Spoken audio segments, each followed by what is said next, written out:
Whatever you might be going through and wherever you might be, this is Omar Serrato with the Tilted Lawyer Podcast. I'm here to take your mind off of things. Yes, I'm an attorney. No, I'm not giving you legal advice. We're going to sit and talk like people, as these are the candid thoughts of one practicing attorney, and it's after hours. So have a seat. Feel free to have a drink and join me. Let's get started.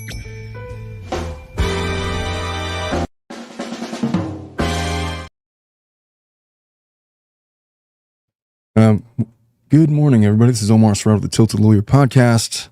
I have a quick episode for you guys today. In the wee morning hours last night, I got a text message from Lauren Knighty, and it was about these tweets from David Gingras stating that he wanted to basically do a live and tell his side of the story. He put up a tweet, I guess you would call it. And in that tweet, about 13 hours ago, as of right now, he says, for the handful of people who care, Laura and I plan to do a streaming video soon to explain her side of the story. This will include the participation of a JFC rep, TBD. We want to do this next week, subject to my schedule. I will update when details are finalized, and there's a lot of people that have a lot to say in the comments over there. For example, Goofy Goober, whoever this guy is, says, are you sure you want to do that when there's potential criminal charges looming? There's other discussion on there. You can go on Jingras's X to figure out what else he said. He had a lot to say yesterday. I didn't catch the entirety of Lauren's live stream. What I did catch was an email exchange between Gingras and Gillespie, which to me sounded pretty fair. Gingras had invited Gillespie to have a man-to-man discussion. It sounded like something I would have said to somebody on the opposing party or a potential witness in the case who might be averse to my case. I didn't see anything particularly wrong with that, but it was like a 2-hour or 3-hour stream. The schnitzel was on there. By the time I had signed off, they were talking about dating stuff, and I was listening to it as I was driving, so I didn't catch all of it. But this is what he says. He says that weird that Lauren asked me to DM her, given that she blocked my DMs, and then he says gaslighting is real, y'all. And he lists his personal cell phone number, says call, text, send love, send hate, whatever. Debate is the greatest sunlight. Truth is found this way. Weird that I support this, but the other side completely, totally, absolutely does not share that view. I don't know if David Gingras considers me to be a member of the JFC community on the sole basis that I have made content that has been critical of his legal strategies in Laura's case. But to the extent that he does, and to the extent that he loops me in to that group, I would disagree with him on that. I would argue that at the very beginning when I got involved with this case, knowing nothing about anything of David Gingras, Laura Owens, actually Owens was the first one to text me. And in full, in full disclosure, I apologize for my cough. I got like this dry cough going on. I don't know how to get rid of it. I know it's annoying. I'm going to do my best to mute myself. But my initial thought of this case, I saw a text message from Laura Owens where she was professing being pregnant with twins, and she was giving update as to, I guess, a medical appointment that she had. And I noted the response, not knowing that it was Clayton Eckert. I noted that the response was particularly cold, and I was thinking to myself, hey, that guy's kind of a dick. What's that all about? And people had reached out to me, wanted me to cover this case. Initially, I thought that Laura Owens was going to be the sympathetic figure in all of this. So I approached it. It's funny. As soon as I made mention of this case, I got messages from David Neal, Dave Neal. I got messages from Gingras, Lower Owens again, a bunch of people from what I now understand to be, I guess, labeled the JFC community. I wouldn't call it a community per se, but others are welcome to do that. I don't take offense to it. I said that I was going to approach this case objectively and just simply call balls and strikes and let my objective legal analysis speak for itself. My initial coverage of this was like a 4.5 hour live stream where I was just going through mountains of evidence with constant WTF moments with this case. It is a weird case. I don't think that Gingras would deny that aspect of it. The fact that this case is overtly salacious, that it's definitely weird, that it has a lot of anomalies that you don't see in these particular paternity suits. It has a lot of uncommon legal maneuvering that you don't see in these run-of-the-mill paternity suits. And so naturally, I had thoughts and opinions, and I shared them readily. I gave my analysis of the trial in real time as it was happening about how I thought that it went. I thought that the evidence was overwhelmingly in favor of Eckerd's side, and I thought that the judgment was appropriate. I shared my opinions that I don't see any appealable issues. I noted one minor issue that I later kind of just dismissed as not enough of an issue to overturn a judgment. But there is litigation pending with the appeal. There is a pending criminal investigation, I guess I have to call it. Laura hasn't been charged with anything. And if you want my honest opinion about it, I don't think honestly, the more I think about it, I don't think she's going to be charged. If you want to be of the opinion that she lied about her pregnancy, that's one thing. But if the DA reasonably believes that Laura thought that she was genuinely pregnant at any point in time when she filed her paternity petition, she copped to doctoring evidence in the case with Gingras. And that might just be, even if she had technically perjured herself to some degree, I think that might be a mitigating circumstance that might lead to no charges being filed. And I also think I could see charges being filed just to say, you know what, they're going to file charges and then they're going to maybe offer her like a slap on the wrist, no jail, pay whatever restitution you've already been ordered to pay in the family law case, and let this be a lesson to you. Do better, something like that.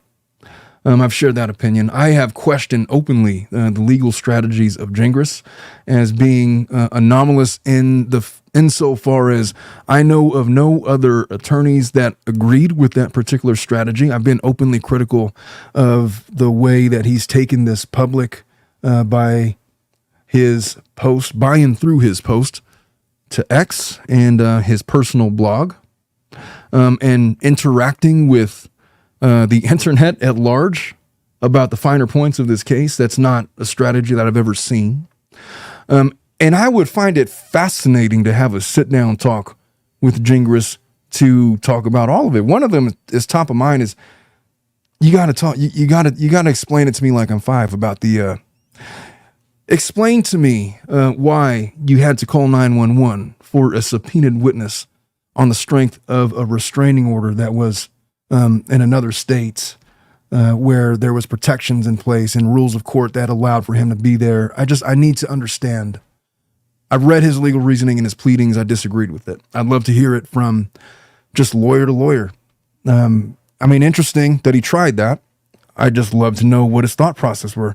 I'd love to know what his thought processes are when he continues to push this case when the evidence just doesn't appear to be in his favor. And to be fair to Gingras, he had a 2-hour trial, and you can't really do much with 2 hours. I think that he said that there was something like 2,000 pages of discovery, and somehow I gotta get through all of that discovery in 2 hours. That leaves him like 13 seconds per page or something like that. He said that in a tweet, which I agree. That's a preposterous amount of time for a trial that had that much evidence to go over. There was, I guess you could call it a cross-examination and a direct examination. Everything was like on 1.5 speed. You're having to rush through your examination. You can't take your time. You can't be thoughtful in your questions. You can't let things sink in and give intelligent follow-up questions and that, because you're rushing, because you got so much to get to. You had to get through Laura Owens. You had to get to his expert, and then the defense had to get to their expert. They had to be very selective with who they called on the stand. So my questions is, was it just a matter of he ran out of time? And then sometimes you have shitty days at trial. Sometimes it just doesn't go as planned. I don't think it's arguable that Laura Owens had a good day in court that day. Maybe she was nervous. Maybe she was, the pressure just got to her and she didn't have an opportunity to redeem herself, because she had like literally maybe 30 to 45 minutes for direct exam and cross-examination. I could see, and I've seen it happen more than once, where people would go astray in their testimony and say things that they didn't mean to say. So I would love to have a sit-down conversation and get their side of it. I've written David Gingras. I've reached out to him via email. I'm going to share with you what I wrote to him. Let me share my screen with you guys so you guys could read along. Give me a second. Let me do this. So I sent this email to Gingras. I'm going to do my best to make sure. All right, we'll be good. So this is the email that I wrote to Gingras directly. I write, Dear David Gingras, I hope this message finds you well. I heard you wanted to do a live with a member of the JFC community. I don't know if I would be considered part of that community, but I wanted to invite you on my show to have an objective, intelligent, civil discussion regarding yours and Laura's side of the story. As you know, I'm a practicing attorney. I have no dog in this fight. I really, really don't. I've been critical of your legal strategies and Laura, but I also feel that I've been objective, unemotional, and fair in my analysis. What I've never had the opportunity to do, nor anyone else, is talk to you in a civil setting, bringing the two sides together for an intelligent conversation. I'm hoping to do that on my show. I did not catch the entirety of Lauren Knighty's show last night, so I don't know all what was said. I caught the initial 20 minutes where she was reading email communication between you and Gillespie, where I actually thought that you were being genuinely fair. I don't know what happened on the rest of the show. These would be my parameters. I want to assure you that this invitation is extended with the utmost respect for your situation. Say what you want about David Gingras, man. The guy's got balls. He's got an incredibly thick skin. You may disagree with me on that, but hey, I've been practicing for going on 11 years now, man. This is a tough job, and it sucks when you are representing the person that is the subject of ridicule, because you take on all of that ridicule yourself. He's putting himself front and center.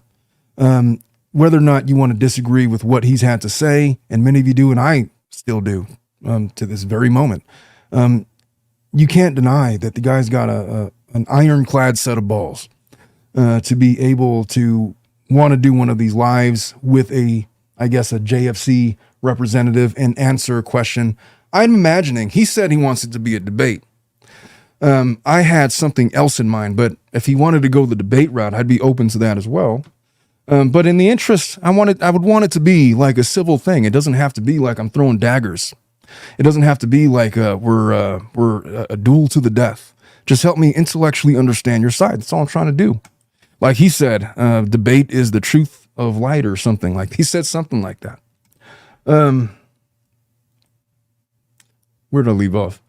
I will not hide the fact that I've been highly critical of both you and Laura, but I've also expressed a desire to see Laura find peace.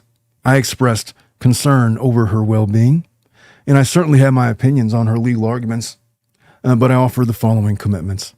And what I mean by that is, she came out recently with these posts where she claims to have been diagnosed with autism. And I don't know if that's true. I'm not going to say that she's not diagnosed with autism. What do I know? I just, in that email, she had mentioned that she was down to like 85 pounds. She looked very frail in a recent photograph that she posted on her blog. She's long since, for months now, I want to say probably over a year, been expressing thoughts or alluding to thoughts of suicidal ideations, which is deeply concerning to me. There's been welfare checks. She has alluded to the fact they might have been from the JFC community. I don't think that that's true. I think that there are friends of Laura's that are genuinely concerned for her health and her well-being. I have no desire to see Laura harmed in any regard. I might not like her actions or how this trial has gone about, some of her, all of the things that I've said, but I don't want to see her being harmed in any way. So anyway, these would be the parameters of any kind of conversation I would have with David. This is what I have offered. All right. Respect for legal boundaries. So I'm fully aware of the ongoing criminal investigation involving Laura Owens. I pledge not to broach topics related to perjury or any matter that could be sensitive or detrimental to the case at hand, given her Fifth Amendment rights. Our conversation will be rooted in respect. I will not interrupt you, nor will I instigate any form of salacious debate merely for the sake of drama. The goal is to facilitate a respectful and comprehensive dialogue. Transparency and preparedness. All questions will be provided to you in advance, while I reserve the right to ask spontaneous follow-up questions based on your responses. I think that's pretty fair. This is what I'm going to ask you, and then if he gives some crazy response, then I get a chance to ask him about that response. The interview will include a mix of straightforward softball questions, as well as more challenging inquiries such as triple-digit fastballs high and inside. I'm going to ask the tough questions that many of you guys have expressed. And again, it's not going to get personal. It's going to be strictly academic in that I'm going to question his legal strategies, and I'm going to question Laura's position in light of the evidence that came out at trial, that has come out in the pleadings, and that is going to be the subject of an appeal in this case to the extent that we're allowed to do that, given that there's pending litigation. Audience moderation. The live audience will be rigorously moderated. While we welcome audience participation and questions, any form of personal attack against you, Laura Owens, or any related party will result in immediate removal of the offending participant from the live session. And I think that that's fair. Look, it's one thing to have fun on one of these live streams and pop off in the comments, but if they're willing to sit down and have a civil discourse, it's not going to be tolerated if it's on my show. Now, no personal attacks. You could ask all the questions you want, but the second you start, talking about appearance or adolescent attacks, it's just not going to be tolerated. You can't, if you're going to have this kind of discussion and expect to get anything out of it. And so it's going to be heavily moderated. I might enlist the help of additional moderators for the specific purpose of ferreting out trolls. If they're going to come here, it's going to be in a safe environment. I want to have an interactive Q&A segment. A portion of the interview will be dedicated to questions from the audience, with the understanding that you have the full right to decline to answer any question without any repercussion. And part of that is because, number one, out of respect, but for number two, I'm very sensitive to the fact that there's still a pending criminal investigation. Laura has a right not to incriminate herself. I don't want to commit her to answers that are going to harm her in the criminal investigation if she's going to come on the show. I, as an attorney, want to protect her from that, as I know Gingras probably does as well. And so I'm not going to even touch those issues. I'm also not going to allow the audience to do it just for obvious reasons. Everything else is fair game. Number 7, mutual respect for differing views. It is natural that we may encounter points of disagreement. These moments will be approached with an open mind, without judgment of your responses, empathy and understanding. My overarching goal is to foster empathy and understanding among all parties involved and our audience. It is my hope that through open dialogue, we can contribute to a broader healing and understanding, allowing all involved to eventually move forward. I know that's flowery language or whatever, but look, if I'm going to attempt to empathize with Laura Owens and her perspective, and, I don't know what's going on in the mind of Laura Owens. She has the right to her own subjective view.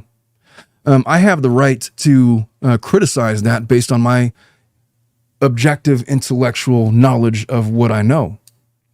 But if I'm going to afford her that level of empathy, then I would expect that she would afford the same level of empathy towards the other side. And namely, I guess Eckerd would be the guy. He's the other party in this case. I would expect for her to understand why Eckerd would have such vitriolic responses, given what he perceived his truth to be, that he's held steadfast for over a year now. And so there's got to be an understanding of both sides. If we're going to debate this, do you want it to be a debate where we are offering competing views of the truth? Or do you want it to be an intellectual discussion where we're trying to understand the other side and find some middle ground? I think it's probably a mix of both. I'm open to both. I'm open to one or the other.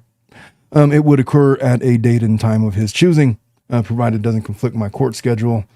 David, people want to hear from you. They want to hear from Laura, and I believe this platform is the safest they could possibly get. For the explicit purpose that I'm actually an attorney, and I understand why he can't go into certain things, why Laura can't go into certain things. I understand the framework of litigation that he's had to operate under. And so I think that I could offer the fairest analysis possible of what he's had to endure, some of his purported strategies, what he aims to accomplish in his appeal, and all the other stuff. Plus, if I have the parameters in place that I'm listing here, I feel that I don't think it could get any safer than that. I'm not for any of the drama. I'm strictly for the truth. And I'm open to Gingras' side. I'm open to Owens' side. And I reserve judgment until I hear them out fully, without interruption. I have no idea how long a talk like that will go. And by the way, I just got a response from David. I'll let you guys know what he says right now. I told him I'm going to be going live in about 20 minutes to announce this invitation on my show so you can hear it from my mouth. Here's a link. I provided the link. Before I click on his email, let me make sure I get out of this so I'm not sharing any information. I'm just going to click on it, and I'm not going to share my screen for this. I just want to see. This is what he says. Omar, a couple things. Laura's out of town at a horse show. I've tried to call her. She's not available. The decision to talk to you or not is 100% up to her. So I'll let you know if she's interested. Per point number one, this is Laura's decision, not mine, but I'll be honest. If it was my call, it would be a hard pass. Not because I'm scared of the discussion, far from it. As I showed the last time you reached out, I spoke to you on the phone and sent polite and professional answers to your questions, which you later claimed were unprofessional. I did say that because of the way that it was worded. I viewed it as a low-level shakedown, and we actually never did speak on the phone. We texted each other back and forth, and we were going to call, but it was late for him, and he had to get home, and I was in the middle of something. He says, look, I don't care which side you're on. That's life. It's just that I am personally opposed to helping dishonest people make money off this case. I can't stomach rewarding bad behavior. I haven't watched all that much of your coverage of the case, but what I have seen has been shockingly dishonest, way, way, way across the line. Your affection for one side is so extreme. If someone told me you were dating Clayton this whole time, I'd believe it. By comparison, I'm not a YouTuber. I'm a lawyer. I don't get paid more for lying more. Thus, I really can't understand people like you who think the truth is a joke and the AdSense money is worth more than your integrity. But hey, posting vids and catching checks from Google is easier than actually practicing law. More power to you, brother. If he thinks that I'm making any money whatsoever on this YouTube thing, as opposed to what I do as a lawyer, he's sadly mistaken.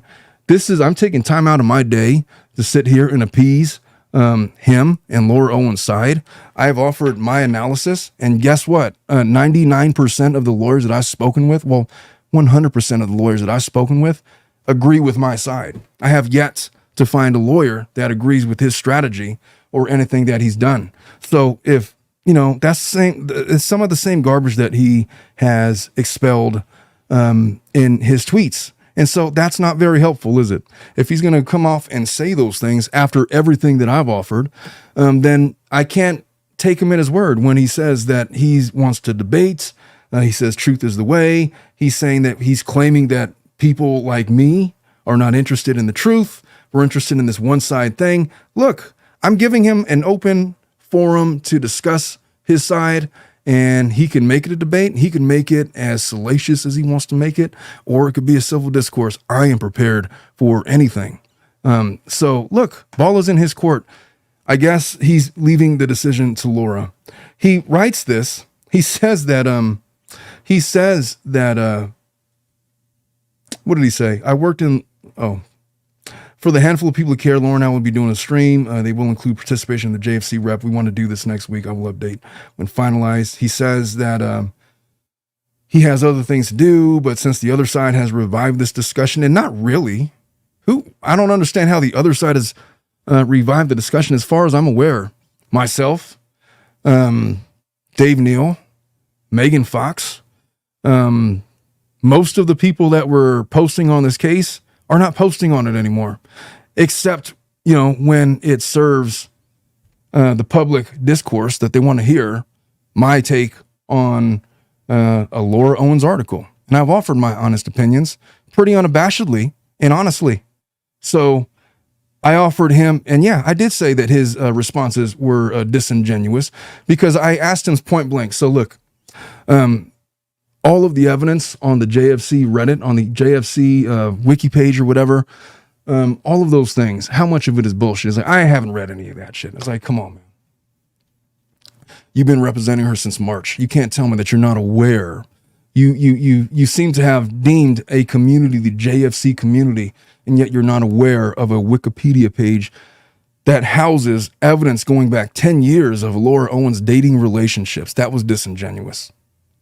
And unprofessional, because I viewed it as a low-level shakedown, because it was thrown in threats of defamation and all that kind of stuff, trying to coerce me into not speaking negatively against his side, which of course I was going to talk about it. And I'm saying that here on this show because he said that in an email. I push back on that. I don't agree with what he said. And he has every opportunity to come on this show and say his piece, and I will say mine, and maybe there will be some truth in the middle. I don't know, man. I guess the ball's in his court. We will see. He definitely has opinions about me. He definitely has opinions about Lauren Knighty. He has a desire to want to put it. It's funny he says that this was all Laura's decision. He's the one that tweeted about it. He didn't say that in his initial tweets. So I don't know. It's up to him. And if he comes on the show, I will be courteous. I will be objective. He's welcome to talk all the shit about me he wants. It's not going to hurt my feelings. I'm ready for that. I'm not sure that he's ready for that. But to the extent that he is, open invitation. If he's courteous to me, I will be courteous to him. If he wants to get down and dirty with the debates, I am more than capable of doing that. I'm trying to create, honestly, I could give a shit about Gingras. I'm trying to give Owens an opportunity or a platform to tell her side of the story in a safe space where she's not going to be attacked or vilified. I'm of the opinion that the majority of the vilification that she's received in this case is because of the direct actions by David Gingras. And he could debate me on that. He could tell me his reasoning and I'll tell him my thoughts. And maybe if he's genuinely open to a debate or an honest discussion and not a one-sided thing, I don't see how much more plainly I can make it by offering him this platform to discuss on this show under those protections, an opportunity to speak his truth without having it be one-sided. Look, he can say whatever he wants on his own. I can say whatever I want on my channel. I'm offering him the microphone. Say what you want. Take it or leave it. If you don't, it's not going to hurt my feelings. I got better shit to do. I'm certainly not making money off of this case. I promise you that. Whatever piddling YouTube money he thinks I'm making pales in comparison to what I make in my actual career as a lawyer in this case. I've offered my analysis. I've started this YouTube channel as a hobby. It continues to be a hobby, something that I enjoy doing. I'm not going to stop doing it. Matter of fact, whatever money that I've made on this show has honestly gone to the people in the background that are keeping it afloat, that are in charge of the Discord, that are in charge of video editing. I haven't really made a dime on the show. This is if anything, it's losing money. I'm not making anything. I do this as a hobby. I do it because I enjoy doing it. I'm going to keep doing it because of that. I could give a shit about David Gingras and what he thinks about me. But if he wants to have an open discourse, my concern lies with Laura Owens because of some of the things that I've said. I believe he's perpetrating on her. It's up to him. So we could keep it friendly and have a discussion, or if he wants to come on the show and make it a debate and like a slugfest, we could do that too. I prefer something in the middle. So I don't know. I guess it's up to him. We shall see. Let me get to some of this stuff. Hey, Pam. Thank you so much for, she says Fisherman's Fried Cough Drops. What is that? What in the world is that?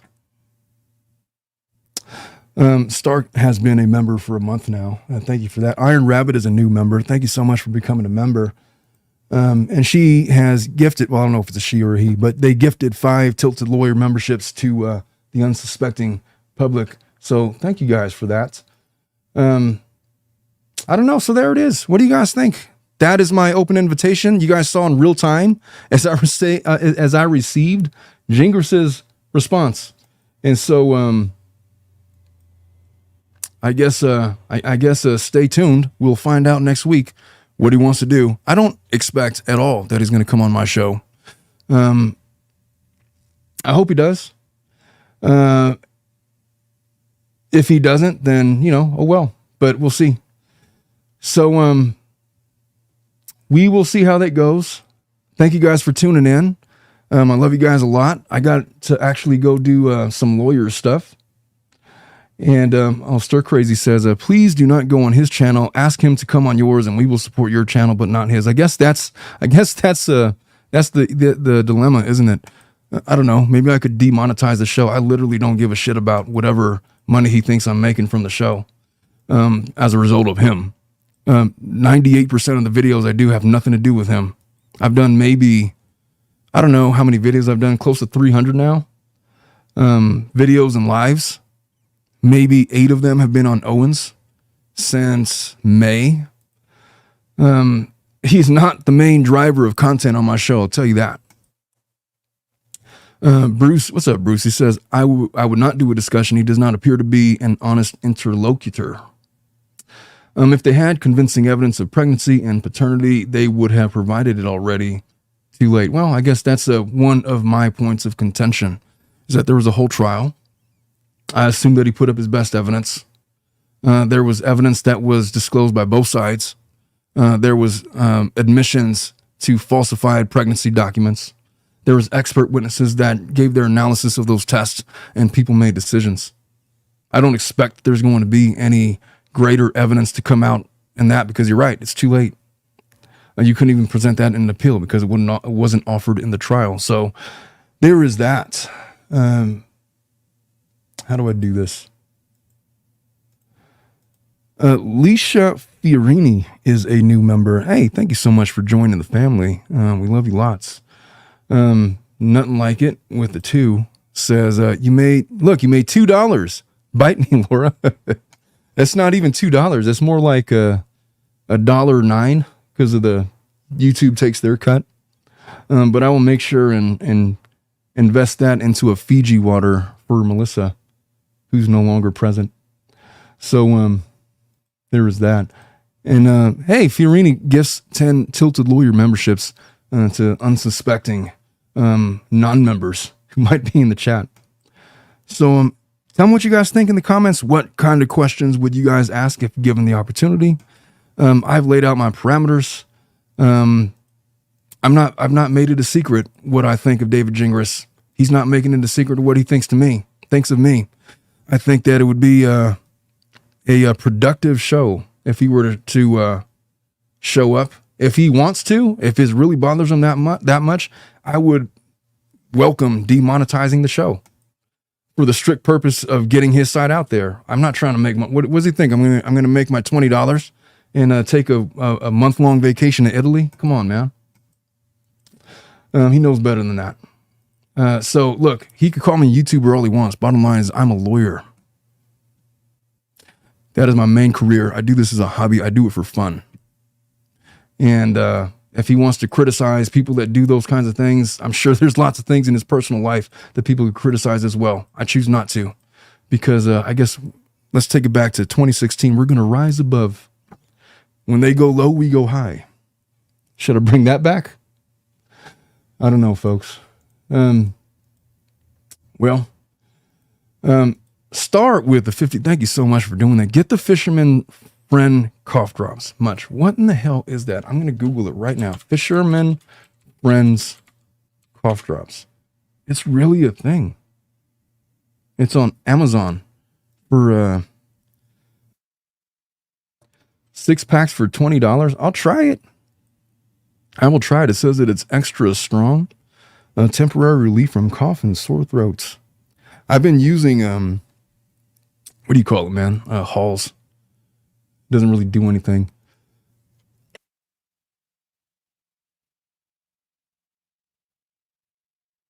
Pam, I don't suspect that you would ever lie to me. You've been our all-star moderator for a long time now. Saltina Wincheto, what a name. Says After Dark series. Gingras is not invited to those. He could come on After Dark. Why not? Let him. We'll do the segment on After Dark episode. How about that? Calamity Jane says they are strong. Be careful. Hey, threaten me with a good time. I've never been afraid of a strong cough drop. I'm certainly not afraid of those. There's been very seldom times in my life where I've regretted those words, but I'm not discounting it either. Jennifer says, I don't trust either of them. Look, they can come in here and say whatever they want. I'm not going to be the judge of them. The universe will be the judge of what they say. It has nothing to do with me. I'm just going to ask the questions, and I'm sure they're well aware of my thoughts and opinions. And, they'll have open opportunity to come in and say whatever they want, and they will be judged by their responses. That's all I could say. It's either going to make sense or it's not. There is a overwhelming discourse of opinion favoring Eckert's side. So you could say that I'm being dishonest when I'm saying that, yeah, it makes sense why that is. Or you could just look at the evidence and understand logically why that is. It's up to him. But I bring no ego into this game. I don't know if I got to this one or not. What's up, Liz Bird? Have you looked at the Gillespie files? He's raising funds to fight the OOP. I did. I did look at the Gillespie files. Matter of fact, I was prepping a legal framework for how to attack the OOP based on what has been litigated already. And I was going to do an episode on it in the instance that people might be interested in. I know that there's a lot of support for Gillespie and Maricini, and lots of people have asked me how to attack the OOP in light of anything. I was just going to write a legal brief and walk everybody down the legal avenues of how it could happen and what needs to happen, and what it would take and all those things. Pam says, Omar, you are the fairest. Well, I read it backwards, didn't I? No, you are the fairest of them all, Omar. I try to be. I mean, I can't say that for sure. I try to be objective. I try to be fair. I can't understand why anybody would view my coverage and exclaim that I haven't been fair. I've been criticized on all sides on this case, man. When I first started, I was getting so much hate from, I guess, the JFC community because I was giving them the benefit of the doubt. I can't say that there's ever been a video that I've done on Owens where I haven't been criticized for being too harsh on her, except for my last one, where I did a live about her autism article, and I offered some empathetic words towards Lauren. Nobody seemed to be upset with that, which I appreciated. I found that there is a world out there where she could navigate this peacefully and be able to move on with life and find peace in her life, which is ultimately what I would want from her. I don't want her to continue to suffer for this. remain into this circular argument that she finds herself in, that she kind of has no choice but to be involved with because of pending litigation and criminal investigation. How she got there, I'd imagine, should be at top of mind. Never mind me for offering an empathetic word to try and understand her plight and offer her well wishes in the event that she might find a path out of this living hell that she finds herself in. I don't want to see people suffer like that, man. So, hey, Ren is in the chat. What's up, Ren? She says, all sides are wild. Truer words have never been spoken. There's this famous line out of the musical Jesus Christ Superstar. It is Pontius Pilate, and he's saying to Jesus, but what is truth? Is truth a changing law? We both have truths. Are mine the same as yours? Which is to say, it's something that I say all the time. It's look, everybody knows that there's good and evil, and everybody thinks that they're good, and the other side is evil. And they operate on their own independent truths and their own interpretations of the truths. The actual truth is usually somewhere in between. And so I'm open to Laura Owens' truth, but I'm going to juxtapose it with the truth of Eckert and the truth of the courts, the truth of, I guess, Gingras, if he wants, and the truth of what I know to be true based on my analysis of all of it. I don't know a fairer approach than that. Shamandin says, Omar, you have been extremely fair and objective to both sides from the beginning. From there, you've only followed the path the evidence led you down, which I agree. Look, I'm not going to have them come on the show and pretend that I haven't been critical of them. Of course I have. I'm sure I've said a lot of things that have angered them. I've definitely said things that angered Gingras. This is what he said. He said, I haven't watched all that much of your coverage of the case, but what I have seen has been shockingly dishonest, way, way, way across the line. How? I'd like for him to point to where I was way over the line with anything that I've said about this case. And I'd probably repeat it to his face because I don't think that it was unfair. I had genuine questions about the way that he's handled this case, the way that he's represented Laura, and the way that he has gone on this media tour with his feelings about the case. It's just not something I've ever seen. I would welcome his explanation for it, and I don't want to judge him for it. Look, it's his life. It's his way of practicing. Who's to say that I know any better than him? It says that your affection for one side is so extreme. I don't have an affection for either side. I have an affection for the truth. The evidence seems to suggest that the judgment in the family law case was valid. That is all.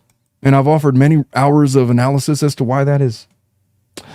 It says, if someone told me you were dating Clayton this whole time, I'd believe it. Well, sir, I don't swing that way, but I can tell you with good confidence that whether or not Clayton was interested in me, well, what I can tell you is this. Clayton has not influenced my analysis, not one bit. I don't know the guy. He hasn't paid me. I haven't represented him. I haven't offered him legal advice. I haven't offered him anything. My analysis has been completely objective. Matter of fact, as soon as I got into this case, like I said, I started getting attacked on all sides. And then I feel like as soon as I veered towards the Eckert side because of the evidence, that's when Laura and Gingras decided to stop communicating. So then I reach out to them today, and then he says that I'm over the line. He says that I'm personally opposed to helping dishonest people make money off this case. I'd like to know at what point in my analysis I've been dishonest. Because I can't be dishonest of my opinions. I certainly haven't been dishonest regarding the evidence. And I certainly haven't been dishonest regarding my life experiences. So to what merit does he make that statement? I can't stomach rewarding bad behavior. I'll demonetize the video, sir. I haven't watched that much of your coverage at all, but he knows all about what I've said, I guess, right? Says I'm not allude to, By comparison, I'm not a YouTuber. I'm a lawyer. Well, by comparison, I'm not a YouTuber either. I mean, I guess I am. I guess I moonlight as a YouTuber, right? But I'm also a lawyer. I'm a full-time practicing lawyer. I own my own law firm. I got employees. I got a practice. I have my own cases. I have cases very similar to Laura Owens' case that I've been analyzing. I offer my insights to the world because people appreciate it. People appreciate my approach, my candidness, and my ability to sift through the bullshit and get to the truth of the matter, and my openness to talk to people like you try to gain understanding of your side. I'm not afraid of you. I'm not afraid of, look, you're not like the boogeyman to me. You're just another lawyer. I'm a lawyer. You don't know the law better than I do. You might have more experience because you've been practicing 10 more years than I, but in terms of legal knowledge, we're neck and neck, sir. And to that degree, I even disagree with some of your legal contentions based on the law because I am a lawyer. First and primarily, I am a lawyer. I don't get paid more for lying more. I don't get paid at all for doing this YouTube channel. Like I said, all the money generated this show goes back into the show to the people that keep it up because I certainly don't have the time to sit here and edit videos and make thumbnails and figure out how to stream on StreamYard and all this other stuff. I have a good time with it, man. I have fun. It's a really creative outlet that allows me to blow off a lot of steam. And I highly recommend it. I think that you'd actually probably be pretty good at it. What else does he say? I really can't understand people like you who think the truth is a joke. You see, David, that is an emotional response. And it is that emotional response when it comes through that makes you the subject of the ridicule that you get. When you say stuff like that, not based in merit, based on your own personal emotions, perhaps based in your ego, that's where you get in trouble. I'm not interested in that kind of discourse. You could talk like that all you want. It doesn't bother me. It doesn't shrivel my ass, not one iota. I don't even know why I said that. It's not a thing. But hey, posting vids and cashing checks from Google is easier than practicing law. No, I would not say that. I would say that practicing law is much easier than YouTubing. Practicing law is natural. YouTubing is not. Getting on here and talking on the mic is one part of it. The other part of it is all the other stuff, and I pay other people to do that. So no, I disagree with that, and you got me all wrong, sir. So look, we could have a conversation or not. I've laid out my parameters. I hope that Laura sees this, and I hope that she finds in me somebody that genuinely wants to understand her. I'm not going to attack her for the things that she's done. I've already offered my opinions about what's gone on in the case and some of the way that she's conducted herself. But the way that I view Laura is the way that I view a lot of my clients. Some of my clients are so entrapped in these circular arguments that they have no ability to move forward. And I always try to offer my clients, win or lose, an avenue towards peace. Because that's what we're supposed to do as family law attorneys, right? The best interest of the client. And oftentimes we find ourselves as family law attorneys in these ugly circular arguments that you can't escape, that are dangerous, that make you sick, that age you, that cause you to have thoughts of personal harm. I don't want that for Laura. I don't want her to weigh 85 pounds. I want her to be happy. I want her to grow and learn from this, whatever the outcome, and have one hell of a story to tell people a year or two from now. People will embrace her. People will embrace Laura if she does certain things. But to try to attack me and say that I haven't been objective, that I've been less than honest in my analysis, I don't think that that is the way, sir. I am one of the very few that have offered any modicum of empathy towards Laura. And that empathy will never be exhausted. That's just the nature of who I am. I don't want no ill to come towards her. She doesn't deserve that. Whatever the universe has already given her, she's earned. But there is a path forward. I believe that inevitably she'll find it, and I'd like to help her find it. So we'll see. I don't think you're going to do better than my show, and unless you're just looking for somebody that you can control the narrative and the conversation and talk over and legalese them to death that they can't respond back. If that's what you're looking for, then I guess I'm not the guy. But if you want to have an actual conversation, I'm here, brother. What can I say? Oh boy. Stephanie B, thank you so much. Stephanie wrote me a comment the other day about fake eyelashes and looking like spiders. And she said that I was influenced by Southern California. And I was like, no, I'm not sure that that's true. I think I was influenced by my personal experience. I don't know, man. It's just, I'm not for it. I still think they look like spiders, but I don't know, maybe you could fool me. She said, I don't trust anything he says. Clearly disingenuous and manipulative. He thinks he's smarter than most, but clearly mistaken. I don't know if he thinks that or not. I don't know if the way that he speaks is his defense mechanism or not. It doesn't bother me. I'm not afraid of it. It doesn't hurt my feelings. He can say whatever he wants, and he could say it on my show. And I will not interrupt him as he's saying it, but I will speak my piece. That is all. He's the one that said that, we don't want the truth, right? We want it to be this one-sided thing. Bullshit. I will let him sit on my show. I will demonetize the show. We will have the entire discussion. I will not interrupt him as he talks. I will let him get out whatever he needs to get out, and then I will ask my questions. That's the best way for a meeting of the minds, is it not? He said it himself in a tweet. What did he say, man? I thought it was really good. I don't know if he got that from somewhere or if that was his. If it was his, I like it. Debate is the greatest sunlight. Truth is found this way. Weird that I support this, but one side completely, totally, absolutely does not share that view. I share that view, David. And to the extent that you share it too, I don't think that you would have responded the way that you do, but call my bluff. Call my bluff. Come on the show. Let's hash it out. I'll even buy you a beer. You want to do it over cigars and whiskey? We can do it that way. I am open to it all. Look, man, I'm pretty down to earth. I'm pretty easygoing. I have no ill will towards you. I got no reason not to like you. You're a lawyer. I don't like you because you're a lawyer. I hate talking to lawyers. There's one thing. But I will buy you a beer. I'll buy you a whiskey over cigars or whatever. In your remote location and my remote location, it could be super casual. And then we could just discuss our point of views in the hopes that debate could be the greatest sunlight to find truth. What do you think of that? I say that's pretty fair.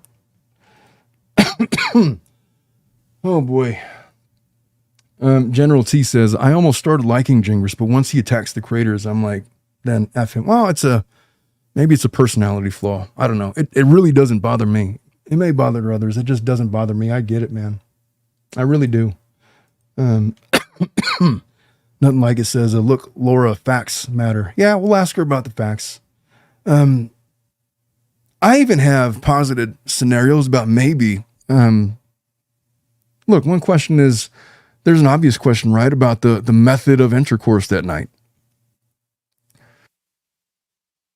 Was it oral? Was it vaginal? They seem to have differing views. Laura seems hell-bent on saying that it was more than oral. Clayton seems hell-bent in the opposite direction. I could envision a world in a singular HCG test coming back positive, where she would have thoughts that she was genuinely pregnant and file a paternity petition because of some of the goals that she had in life and just maybe where she was at the time, and then come to find out that much later, as she said, either through miscarriage or just the ultimate realization that the HCG never meant that she was pregnant, that, oh shit, I'm not pregnant and now I'm in this pickle.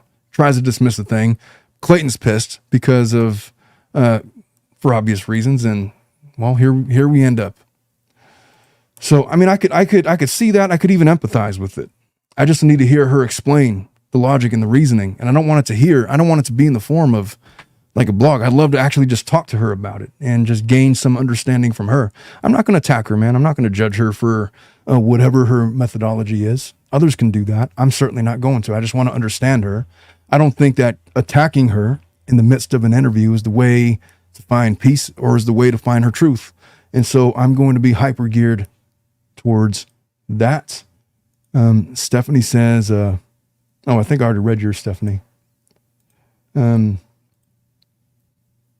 cat lady, thank you for the 5, says, Omar, we've seen what Laura does when she has a platform, TEDx, etc.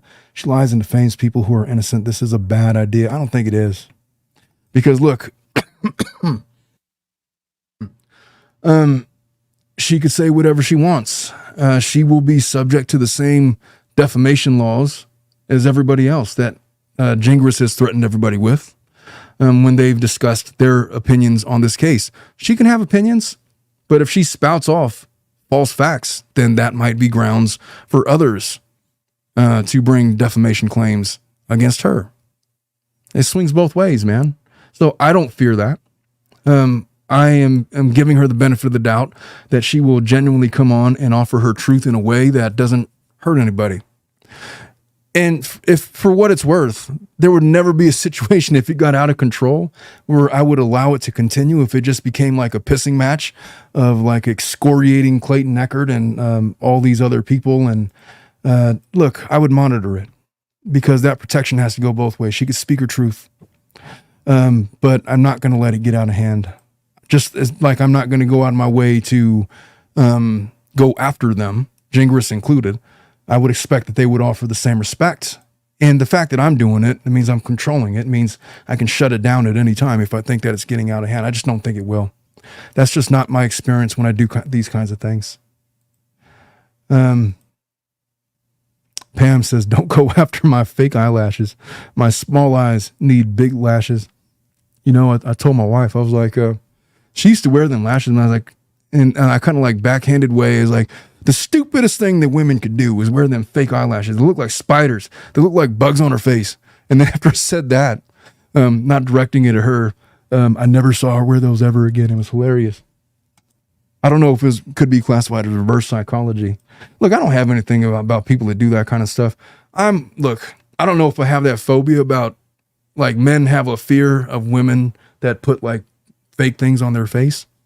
I don't know if I have that fear or not. I'm not a big fan of like overdone makeup. I'm certainly not a fan of fake eyelashes or anything fake for that matter. I think that natural is best. I don't really particularly pay attention to anybody's eyelashes, but if girls want to do it, man, don't let me stop you. I mean, I'm just a guy. What do I know? I know nothing. Well, folks, I've been going about 30 minutes longer than I plan on going, and I'm now behind. So I got to let you guys go. Thank you so much for tuning in. I love you all. I really hope this becomes a thing. I welcome Gingras' discourse. I hope that he stops with the emotional retorts. I'm here to find his truth if he's willing to offer it. If he just wants to offer, snide little comments, then, well, I guess it's not going to be much different than anything else that has been coming out of his side anyway. So here it is.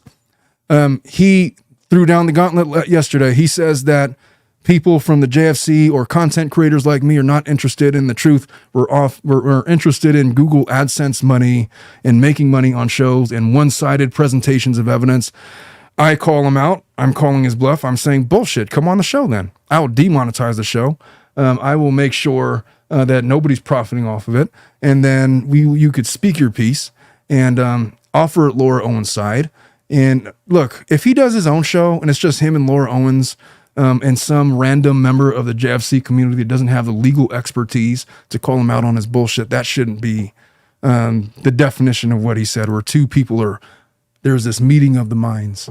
Look, Lauren had suggested wanting to do this. She was nervous about doing it because she doesn't have, she's not a legal person. She wanted me to be there.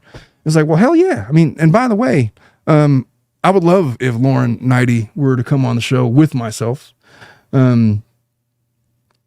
mean, I guess, I don't know. If they're willing to come on, whatever their parameters are, I would respect it. But I think it would be efficient to have a couple of members, maybe Laura and myself, maybe Lauren, myself, and Dave, maybe Lauren, myself, Dave, and Megan, maybe some combination of the four, to have this intellectual discussion that is not based on emotion, that is based in objective truth, in the hopes that we might find some middle ground, even if we end up disagreeing in the end. I see a lot of value in that. I guess we'll see. Well, folks, it's been fun. I'm going to have to go. I love you guys all, and we will see you. Wendy with the 5. I almost got out of here before I saw the little star pop up. She's hiding behind a computer with delusional thoughts. I don't think that she is. If she's willing to do a live, I'm going to give her the benefit of the doubt that she's specifically not hiding behind a computer. I'm inviting her out in the open in a safe space with her attorney. And look, they're welcome to not answer any of my questions. They're welcome to do whatever they want. I just want to give them a platform and an opportunity with somebody that people trust, that has viewed this case objectively from the very beginning, even if Gingras doesn't agree with me, to do it on my show. So we'll see. But with that, I really do got to go. I love you guys all. You guys take care. Bye-bye.